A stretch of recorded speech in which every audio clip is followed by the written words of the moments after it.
கத்தாரின் தொழிற்பேட்டை ஒன்றில் ஏற்பட்ட பயங்கர வெடி விபத்தில் 54 பேர் காயமடைந்தனர். மேலும் 18 பேரை காணவில்லை. கத்தார் நாட்டில் ராஸ் லஃபான் தொழிற்பேட்டையில் உள்ள உள்ளூர் எரிவாயு நிலையத்தில் திடீர் வெடி விபத்து ஏற்பட்டது. இதில் 54 பேர் காயமடைந்தனர் என்றும் 18 பேரை காணவில்லை என்றும் உள்ளூர் அதிகாரிகள் தெரிவித்தனர். தொழில்நுட்ப சிக்கல் காரணமாகவே இந்த விபத்து நிகழ்ந்தது என்றும் அவர்கள் கூறியுள்ளனர். விபத்து நடந்த இடத்திலிருந்து பல மைல் தொலைவிற்கு புகையும் தீப்பிழம்புகளும் காணப்பட்டதால் பதற்றம் நிலவியது.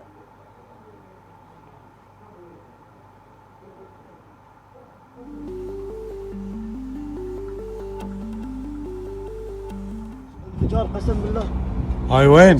مثل هاي لوسيل؟